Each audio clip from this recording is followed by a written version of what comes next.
Now I'm going to offer several arguments based on facts we should all agree on that show the Christian God does not exist. My claim is that these facts will force Dinesh into arguing over and over for what I call the Dumb and Dumber defense, based on the movie starring Jim Carrey. In every single case, Dinesh's response will pretty much be the same. Rather than admit his faith is improbable, he will be forced to claim that what he's defending is still possible despite these facts. But remember, it's possible that Jim Carrey could have gotten the girl of his dreams too, remember? He had a 1 in a million chance. Isn't it obvious that had Dinesh been born of Muslim rather than Christian parents, he would be defending Allah tonight with the same passion? I wasn't born skeptical. None of us were. We were all raised as believers. We initially believed whatever our parents told us. If they said there was a Santa Claus, then he existed until they said otherwise. If they had told us there was a God named Zeus, we would have believed it until they said otherwise. The problem is that our parents never told us that the Christian God didn't exist because their parents never told them he didn't exist. So given the proliferation of so many other religions and sects around the world, we must learn to be skeptical of that which we are raised to believe in our Christian culture. After all, brainwashed people do not know that they are brainwashed. And we have to admit, people are brainwashed. There are 1 billion Muslims, and if you don't agree with the Muslims, then you have to think that they were brainwashed to believe. Now, to do this, we must apply the same level of skepticism to our own inherited religion as we do to the religions of others. When Christians understand why they dismiss other religions, they will understand why I dismiss theirs. Now, I think there is enough evidence to settle these disputes, but only if people demand hard evidence for what they believe, like I do.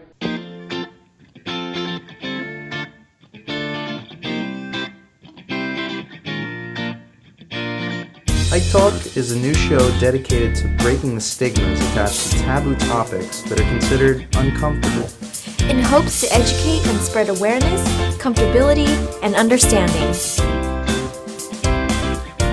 So let's get uncomfortable!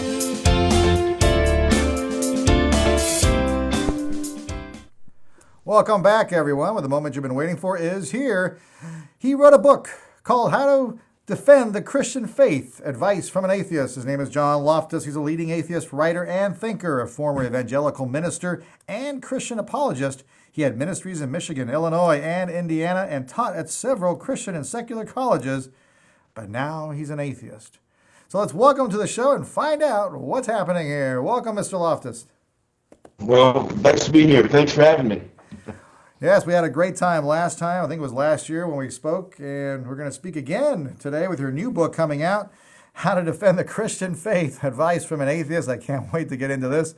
But before that, for some of our guests who are not familiar with you, can you tell us briefly about your story? Yes. I was a Christian minister for probably about 14 years or so. I had studied at some colleges and seminaries and earned some degrees, and I just couldn't believe anymore. How's that for the short of it? Was there any scripture that threw you off, that you kind of like started the ball rolling? Well, I don't know. I mean, it kind of crashed in on me, as a whole.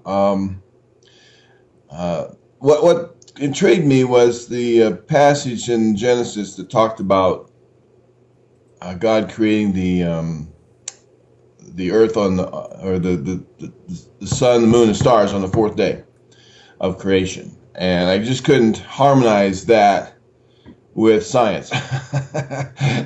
You want to get somebody to doubt their faith, get them to try to harmonize their faith with the results of science, and boy, that'll just send them on a whirlwind.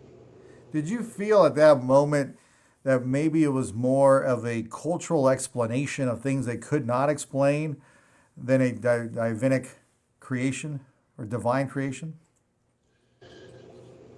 Well, no, I thought I was taught to believe the Bible, and I did believe the Bible, and so then for me initially it was the Word of God. And what I came to believe is that it was a cultural expression, of an ancient superstitious group of goat herders who that's the best they could come up with, and they what they did is they borrowed some myths from other surrounding cultures and tailored them to make it fit their own God, and voila, there's their creation account.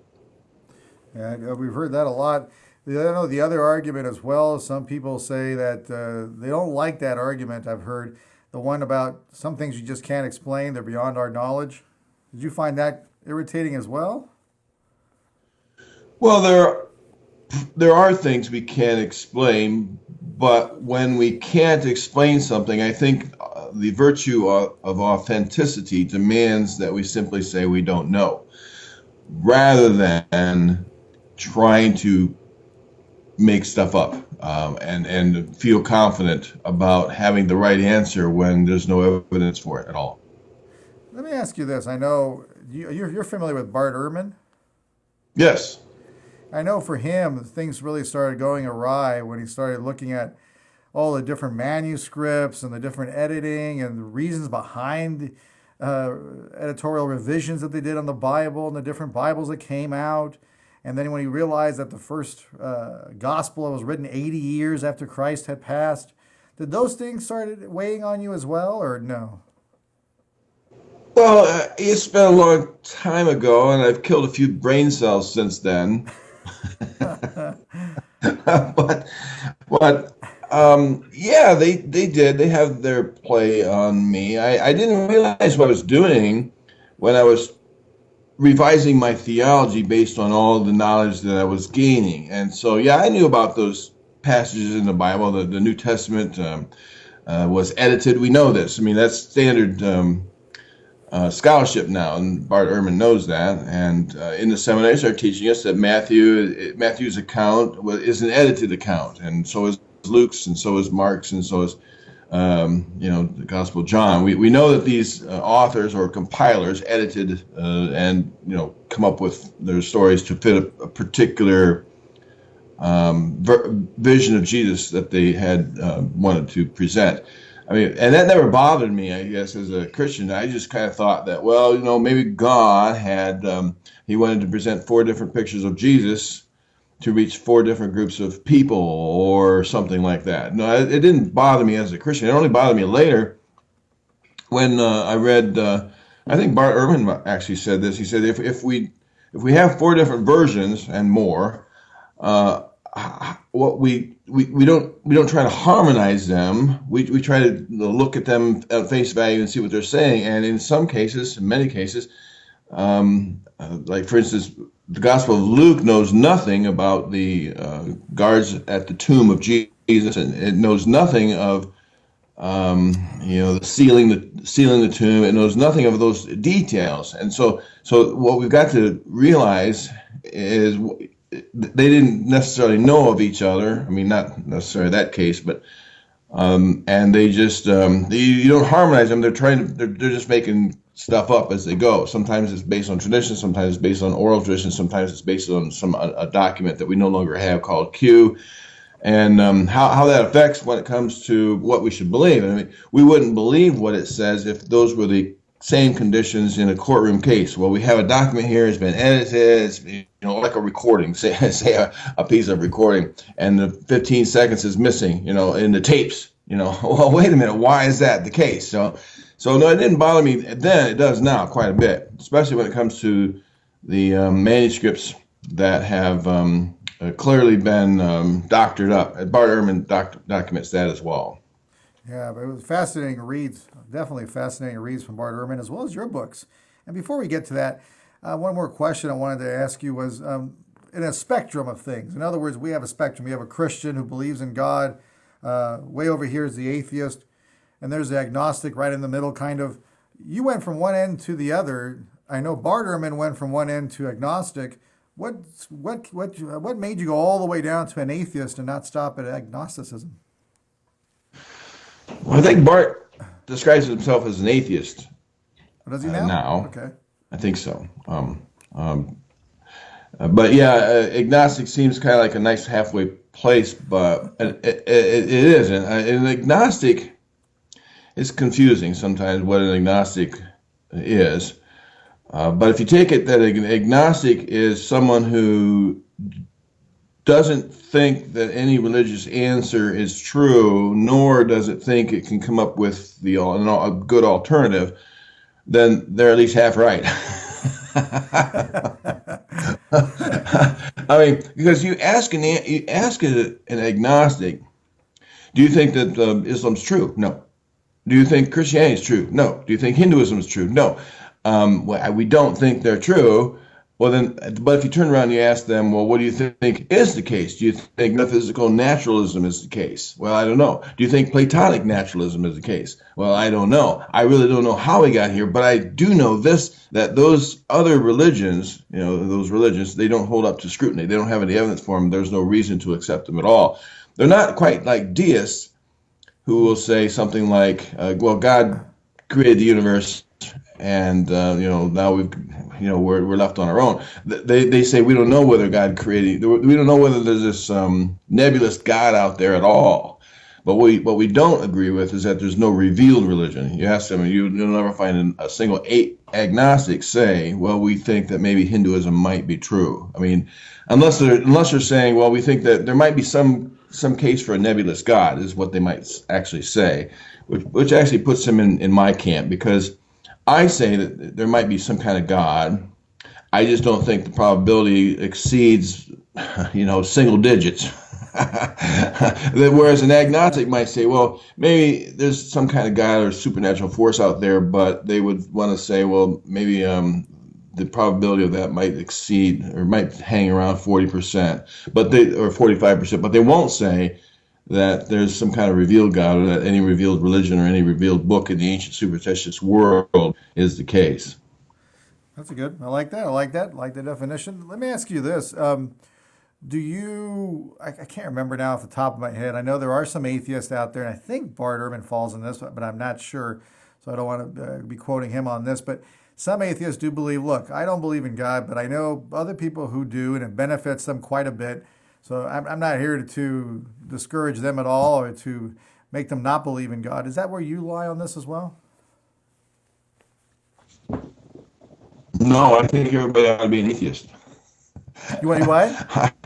I think everybody should be an atheist. There are already atheists when it comes to all the gods they reject. They don't believe in the dead gods, the many dead gods who have arisen, and no one believes in them anymore. They don't believe in those, and neither do I.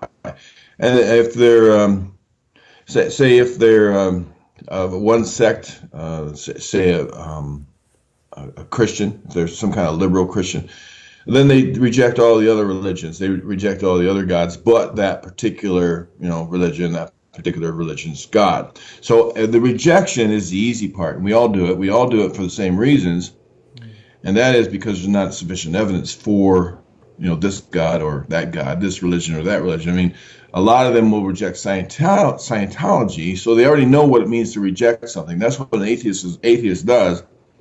He or she is someone who says, well, there's simply not sufficient evidence to believe, and I do this for umpteen number of other gods, and that makes me an atheist regarding those gods. So all believers know what it's like to reject beliefs. I'm just more consistent. So I think that they ought to reject whatever particular belief they have for the same reasons they reject all the others that they previously reject. Oh boy, it's a lot of rejection going on. I'm starting to feel rejected, John. But... Well, I don't know what else to say. I mean, you can say it's rejection, or rejection sounds like a conscious, deliberate decision. I'm going to reject this particular hypothesis. Sometimes you don't even know the hypothesis. There's a lot of religions that we may not ever have heard of before. So rejection might be a bit strong, might involve that, but simply saying I don't believe in those religions would be softer, but sort of the same, except that you haven't exactly necessarily examined a particular belief system before. So to say that we're all non-believers is the same as to say we're all atheists. and with regard to all those religions, because an atheist is an atheist. That is a non-theist, just like the word anonymous is a not named person. So a before the word negates it. So an atheist is not a believer. That is not a theist. And so we're all atheists. And I think that that's the only conclusive conclusion that people should arrive at. And I do argue that way. And I let people live. Que sera, sera. I'll let you live, and believe what you want. But if you want to engage me in an argument, then it's time to argue that, and I will make the argument that you shouldn't be believing at all. Interesting. Don't mess with Mr. Loftus. So You're funny. I mean, if you want to argue, here I am. You mean arguing in the debate sense? Yes, definitely. I mean, like put forth hypotheses and conclusions, right? But if you, I have a website, Debunking Christianity. You want to argue with me, you come there. Otherwise, I'll leave you alone. If you want to argue, read my books. Otherwise, I'll leave you alone. I'm not going to knock down your door. I'm not going to go passing out pamphlets on the streets or anything like that. But if you want to engage me, then you know where to find me. It's not like I'm going to go search you out or anything like that. I'm not evangelistic in that sense. And that's debunkingchristianity.com, correct? Yeah. Well, .blogspot.com. Yeah. Oh, .blogspot.com? Yeah, that's the website address, but all you have to do is just Google Debunking Christianity. Debunking Christianity. And just for the record, everybody out there, I've known John for a little bit, and he's a really nice guy, and he's got a good heart. Otherwise... Go ahead. I'm sorry, there's a time lag here. I'm a nice guy otherwise. Otherwise. Hey, so I'll be remiss if I don't mention it. You got a new book, How to Defend the Christian Faith, Advice from an Atheist. Tell us a little bit about this book. There it is. I'm giving advice to wannabe apologists. And it's up front and honest in the red print there below. It says advice from an atheist. So, I'm not trying to deceive anyone.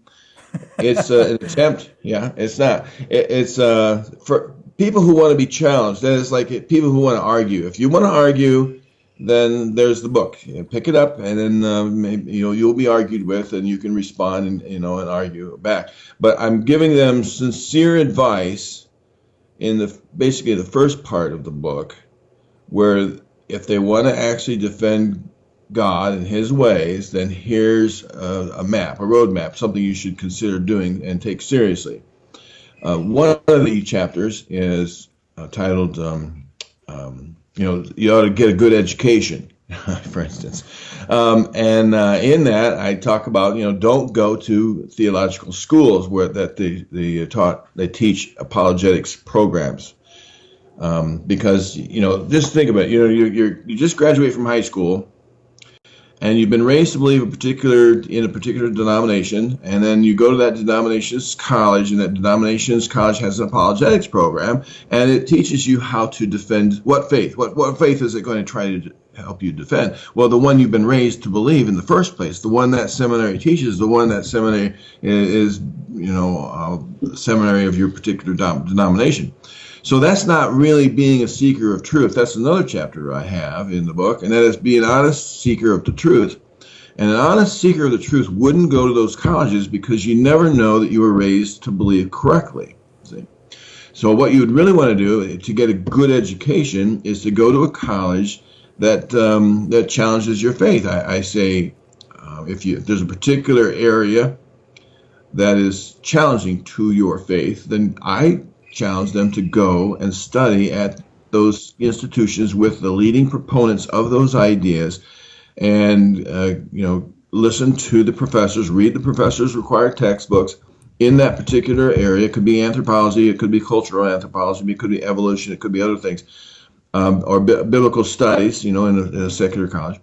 And whatever that is, you need to embrace the challenge by going and studying with them. Now, if your faith survives that, then you'll be a better apologist.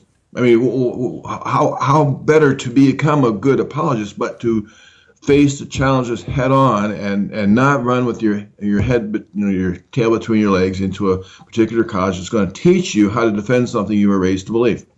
It's kind of fascinating. it's kind of like the reverse of you in a sense. And what I mean by that is you went through the seminary school.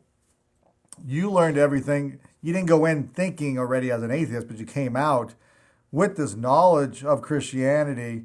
So now you're an atheist who understands that world as well as yours. And it kind of works around the same way the other way, right? They believe. Well, I didn't do that. I didn't do that, and I learned later I should have. I studied at the college of my church's denomination. My pastor said, you ought to go to this college. And it was called Great Lakes Christian College. And I did that. Later, a few years later, my preacher actually became the president of that college. So it was their college, and they told me to go there. And I went there, and I learned and I studied with the professors there. And I became indoctrinated in a highly educated way.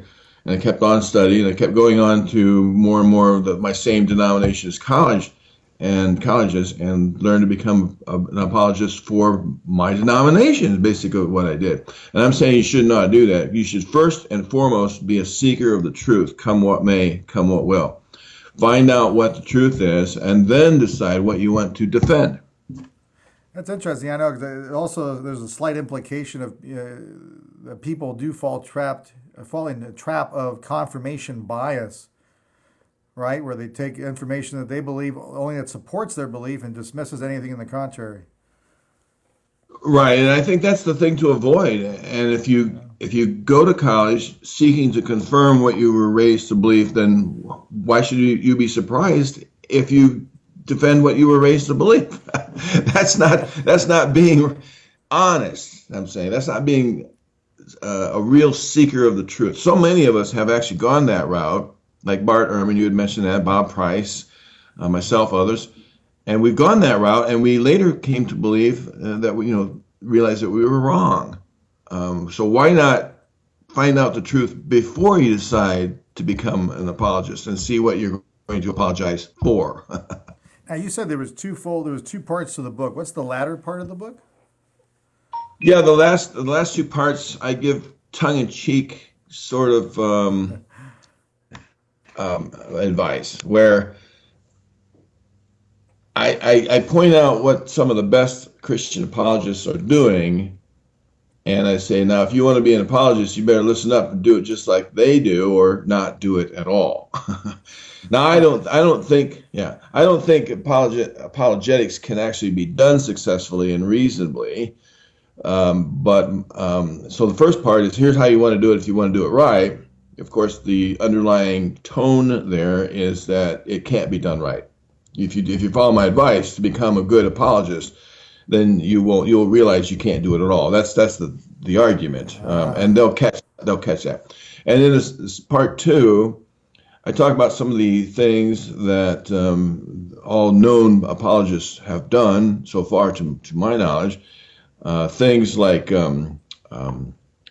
special pleading. You must specialize in special pleading, is one chapter, and that's where you assume your beliefs are true, and so then you just simply special plead on behalf of them by discounting all the evidence and working your way around it, and just basically assuming it's true. I actually argue that all apologetics is special pleading. It's not like who's the best child in the world. It's like, look at my darling little girl. Of course she's the best child in the world. Who would doubt that? Hey, I say that too. Well, I know. And as parents, nobody blames us for that at all, you see. But if you're talking about an argument or an idea, that's just not how to defend your faith at all. And then another chapter is on you must gerrymander for God. I try to make these things with the G's and gerrymander for God. And those of us in a political who are politically oriented know that politicians will gerrymander districts so that certain Democrats can get elected and more Republicans get elected here just because of the shape of the district. They wouldn't do that. No, if anybody Googles gerrymander, they'll see exactly what I'm talking about. And a lot of us are against that. They say, well, let's stop doing that, because some districts have been so districted. It's just crazy. It's just crazy. Just look up those diagrams, and Christians will do that. They'll just say, well, this is off limits. That's not off limits. And what they decide to produce to say is off limits is something that might hurt them and their faith, and what they think is on limits is again, special pleading. So it's that's another chapter. Another one is mastering the art of mischaracterization. If you want to be a good apologist, you must master that art. See, these are tongue-in-cheek types of titles. And the last one in that section is when all else fails, lie. When all else fails, you can always lie. And now the Christians aren't going to like my saying that, but I've documented lies. And the thing is, they might not be liars themselves. They may be completely honest, and hope that all Christians are completely honest. But I've documented so many lies down through the history of the church, and even into the Old Testament, prior to pre-Christian believers, that there's no reason for any of us to believe it now, today, even if they themselves are the honest ones. They've faked relics in the Middle Ages. They've lied about King Josiah's reign. They forged texts. They have faked documentation. They've faked Noah's Ark's findings, and on and on. And they do it so often that they've actually destroyed the credibility of the Christian faith simply because there's no reason at this point to believe it. They've lied about martyrs for Jesus after the first century, that so many of these disciples were martyred for Jesus. They've lied about a lot of different things, and I document those things. And even if all those are lies, and even if none of them were told by God, and even if honest Christians would never do such a thing, there's so many of them down through the century that at this point, in trying to sift through the truth from the falsehoods, it'd be easy to say, well, maybe more of it's a lie than we can actually find out. Maybe like John, there's a test. We're going to actually we're running out of time here. All right. We got 2 minutes before our next guest, and I want to make sure people know where to find you and a little bit more. Where do we go to find more about you? Well, Debunking Christianity is a great place to start. It's just Google it, you find it, and my books on Amazon, you can Google my name, John W. Loftus, and you'll find out several of my books. I've got a couple more coming out. So that should be easy enough. There you go, John Loftus. Thank you so much, John. We got to bring you back. All right, thanks. It's How to Defend the Christian Faith, Advice from an Atheist. We're going to take a quick break, and we're going to come right back with Ellen Brown and try to figure out a public bank solution. She thinks she has the answer.